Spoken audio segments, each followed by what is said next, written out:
Sarah sits in her car, hands visibly shaking as she grips the steering wheel. Her eyes are red-rimmed, makeup smudged. She takes a deep, trembling breath before looking directly into the camera. I'm sitting outside a courthouse right now, and I need to tell you what happened 3 days ago. Something so horrifying that I'm still processing it.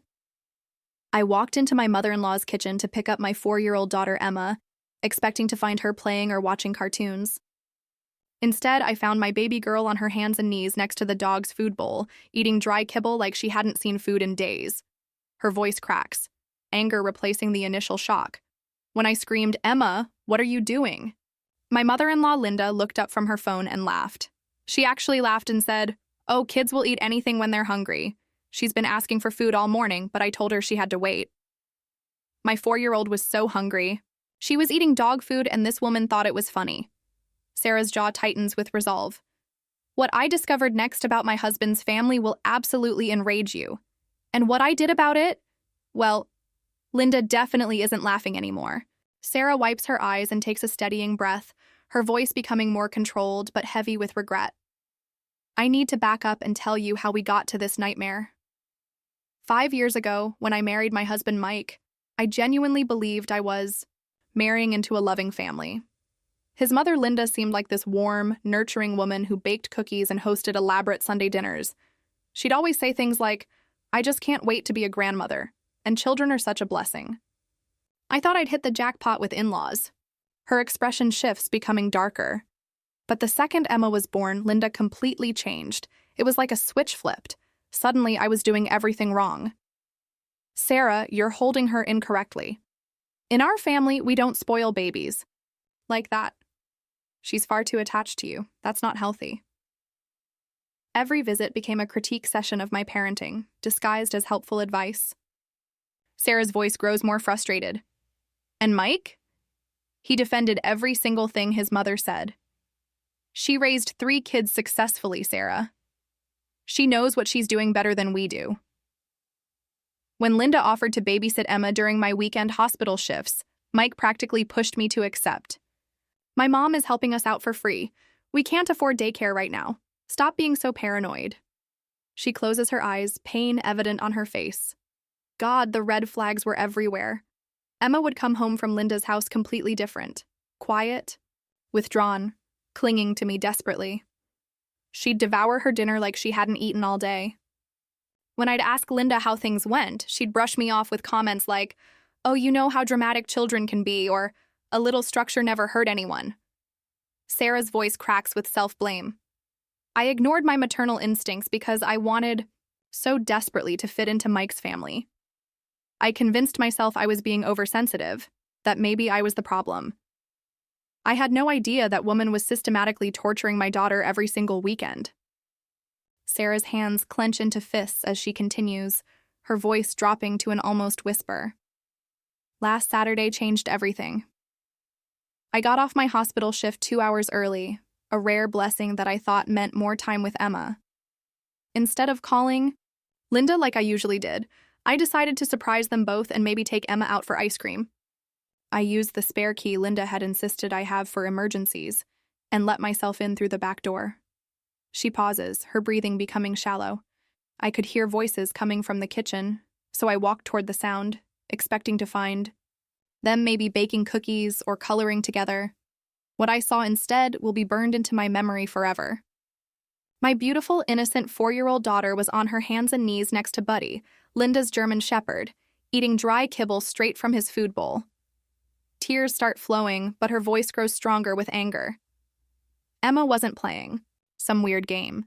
She was actually eating it, shoving handfuls of dog food into her tiny mouth like she was starving. Her little sundress, the same one I'd dressed her in the day before, was dirty and wrinkled like she'd slept in it. Her hair was tangled and she looked so small and desperate. Sarah's voice rises with fury. And Linda? She was sitting at her kitchen table, casually scrolling through Facebook, completely ignoring my daughter eating dog food 3 feet away from her. When she finally noticed me standing there in complete shock, she didn't even look embarrassed. She just laughed. This cold, dismissive laugh and said, "Oh, kids will eat anything when they're hungry." She's been asking for snacks all morning, but I told her she needed to wait until Mommy picked her up. Her voice cracks with a mixture of rage and heartbreak. All morning. My baby had been begging for food all morning, and this woman made her. Wait, I said. How long has she been hungry? And Linda actually shrugged like it was no big deal. Kids these days are so spoiled. In my day, children ate when adults decided it was time, not whenever they felt like it. Sarah looks directly at the camera, her voice hardening with resolve. That's when I knew this wasn't about different parenting styles or tough love. This was deliberate cruelty, and I was done making excuses for it. Sarah takes several deep breaths, steadying herself for what comes next. I immediately grabbed Emma and got her out of that house. My hands were shaking so badly I could barely buckle her car seat. Once we got home, I sat her down with a proper meal, mac and cheese, her favorite, and watched in horror as she ate like she hadn't seen food in days. She literally stuffed her mouth so full she could barely chew. Her voice becomes gentler, but the underlying anger remains. While Emma ate, I started asking very careful questions.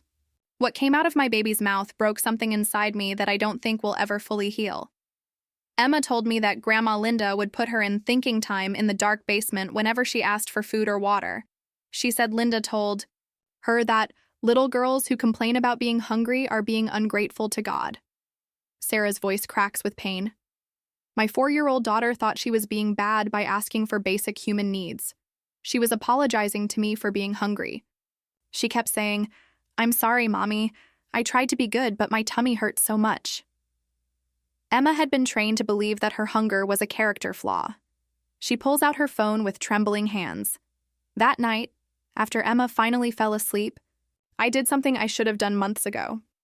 I went through her overnight bag and found Linda's communication journal, this little notebook Linda insisted on using to document Emma's behavior during visits. I thought it was just typical grandparent record keeping. Sarah scrolls through photos on her phone, her expression growing darker. The entries were like reading a manual for psychological torture. Emma asked for snacks 3 times today, implemented hunger discipline to teach gratitude. Emma cried during quiet time, extended basement reflection period for attitude adjustment. Emma refused to clean entire living room, withheld dinner as natural consequence. These weren't childcare notes. This was systematic abuse disguised as parenting. Her voice becomes stronger, more determined. I started examining Emma's body more carefully.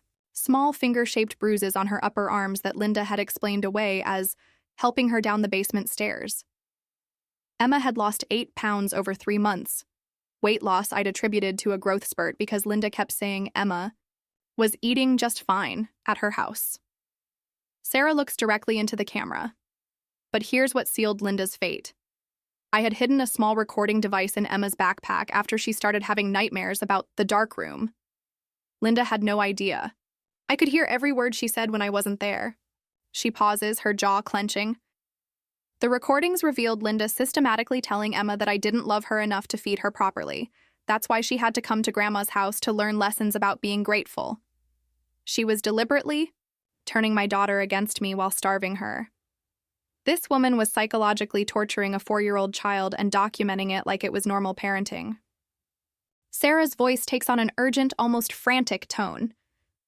When I confronted Mike with the recordings and Linda's journal entries, his reaction was the second biggest shock of this nightmare.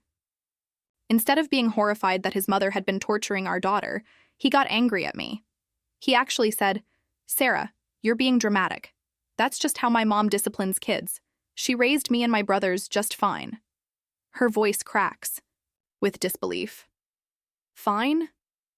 I looked at my husband, this man I'd been married to for 5 years, and realized he had been so conditioned to accept abuse as normal that he couldn't see what was happening to his own daughter.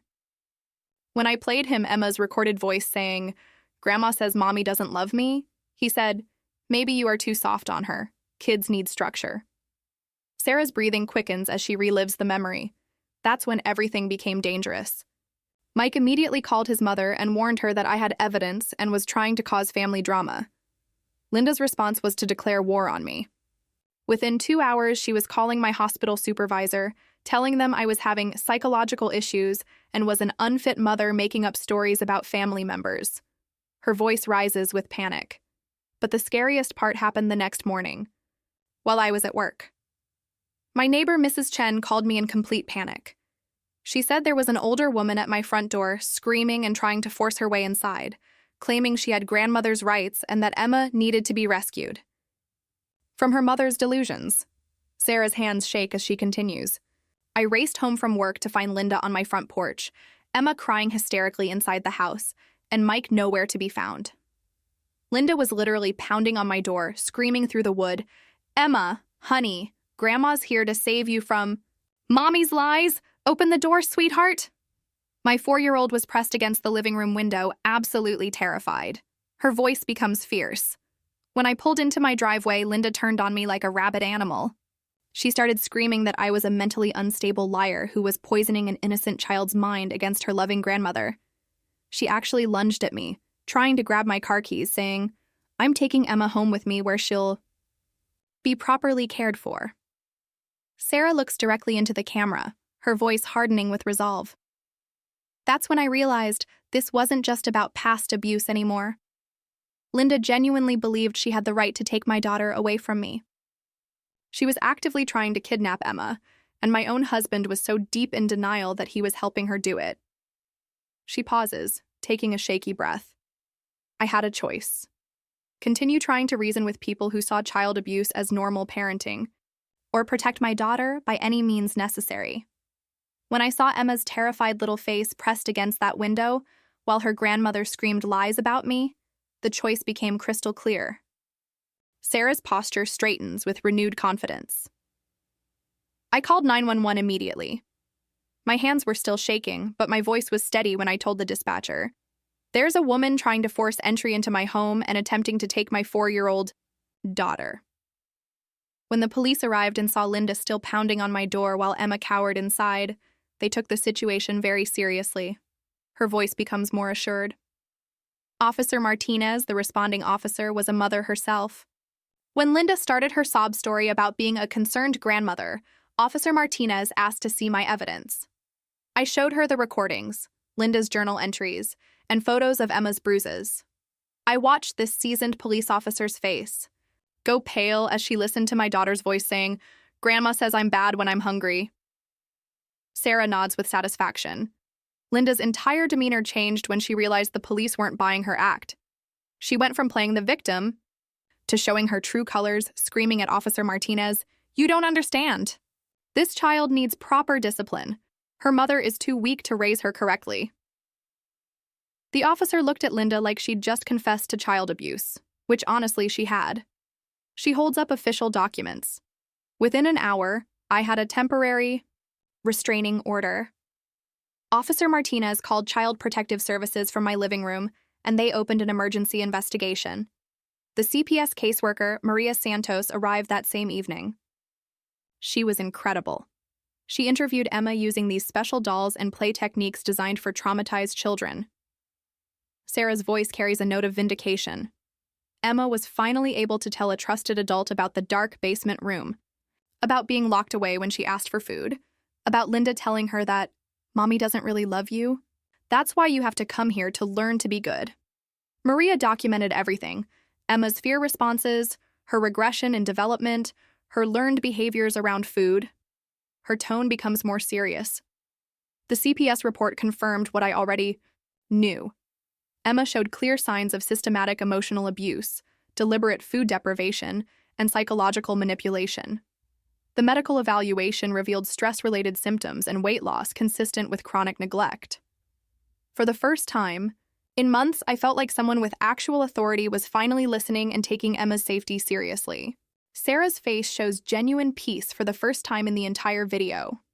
6 months later, Emma is thriving in ways that still bring tears to my eyes. She's gained back all the weight she lost, plus some healthy growth. Her nightmares have completely stopped, and she's back to being this bright, curious little girl who asks for snacks without apologizing and plays without constantly looking over her shoulder for approval. Her voice becomes warm and reflective. We're both in therapy with an incredible child psychologist, Dr. Kim, who specializes in family trauma recovery. Emma is learning that asking for her needs isn't selfish, that hunger is normal, and that real love never comes with punishment. I'm learning to trust my maternal instincts again and forgive myself for not acting sooner. Sarah smiles softly. We've built what I call our chosen family now. Close friends, my sister who flew in from Oregon to support us, and Emma's preschool teacher who became a wonderful mentor. Emma is surrounded by adults who celebrate her voice, not silence it. She leans toward the camera with intensity.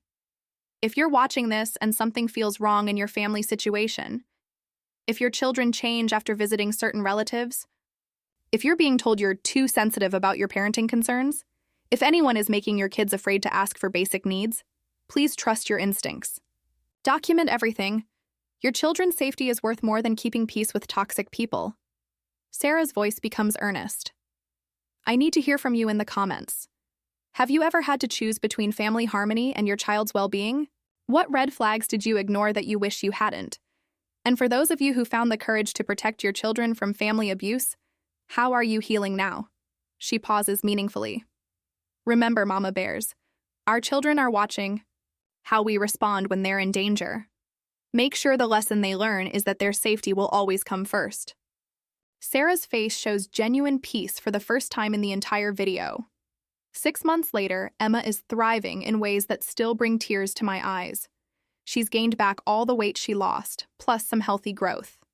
Her nightmares have completely stopped, and she's back to being this bright, curious little girl who asks for snacks without apologizing and plays without constantly looking over her shoulder for approval. Her voice becomes warm and reflective. We're both in therapy with an incredible child psychologist, Dr. Kim, who specializes in family trauma recovery. Emma is learning that asking for her needs isn't selfish, that hunger is normal, and that real love never comes with punishment. I'm learning to trust my maternal instincts again and forgive myself for not acting sooner. Sarah smiles softly. We've built what I call our chosen family now. Close friends, my sister who flew in from Oregon to support us, and Emma's preschool teacher who became a wonderful mentor. Emma is surrounded by adults who celebrate her voice, not silence it. She leans toward the camera with intensity. If you're watching this and something feels wrong in your family situation, if your children change after visiting certain relatives, if you're being told you're too sensitive about your parenting concerns, if anyone is making your kids afraid to ask for basic needs, please trust your instincts. Document everything. Your children's safety is worth more than keeping peace with toxic people. Sarah's voice becomes earnest. I need to hear from you in the comments. Have you ever had to choose between family harmony and your child's well-being? What red flags did you ignore that you wish you hadn't? And for those of you who found the courage to protect your children from family abuse, how are you healing now? She pauses meaningfully. Remember, Mama Bears, our children are watching how we respond when they're in danger. Make sure the lesson they learn is that their safety will always come first. What would you have done in this situation? Share your own toxic family stories in the comments. Tag a mama who needs to see this. Subscribe for more protective parenting content.